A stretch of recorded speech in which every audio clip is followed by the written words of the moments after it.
Daftar 4 artis beri dukungan pada Ayu Ting Ting usai tak jadi nikahi Leto Fardana. Hubungan asmara Ayu Ting Ting dan Leto Fardana telah kandas.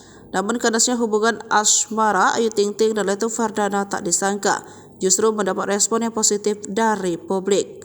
Tak hanya itu, keputusan Ayu Ting Ting membatalkan pernikahannya dengan Leto Fardana ini disambut baik oleh rekan sesama artis. Di samping bersimpati, para artis tanah air mendukung berakhirnya hubungan pertunangan Ayu Ting Ting. Dilansir dari Tribun Style, siapa saja artis yang mendukung kandasnya pertunangan Ayu Ting Ting tersebut?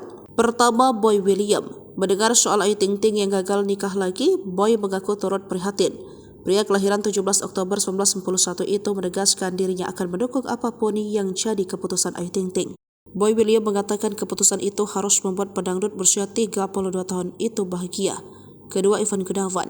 Ivan menanggapi terkait kandasnya hubungan asmara Ayu dan Leto Fardana. Ia meminta agar Ibunda Bilqis itu jangan patah semangat dalam mendapatkan jodoh terbaik untuknya. Ivan Gunawan meminta agar Ayu menyerahkan segala hidupnya kepada Sang Pencipta termasuk jodoh untuknya. Ketiga, Nikita Mirzani.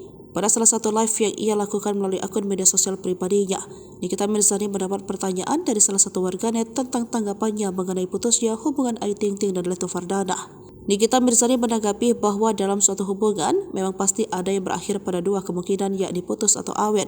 Lebih lanjut, ia mengatakan sudah menghubungi Ayu Ting Ting via WhatsApp. Ia juga memberikan tanggapan dan komentarnya bahwa apa yang terjadi antara Ayu dan Leto Fardana memang sudah yang terbaik. Nikita Mirzani menegaskan bahwa yang salah bukan Ayu Ting Ting. Keempat, Kiki Saputri. Diakui Kiki Saputri, Ayu Ting Ting adalah orang yang tulus. Menurutnya, sudah sepatutnya orang baik berjodoh dengan orang baik. Di akhir unggahan, Kiki seolah memberikan sindiran menohok yang ditunjuk untuk mantan tunangan pelantun tembang alamat palsu itu. Kalau belum ketemu jodohnya, berarti orang itu tidak baik, tebak Kiki.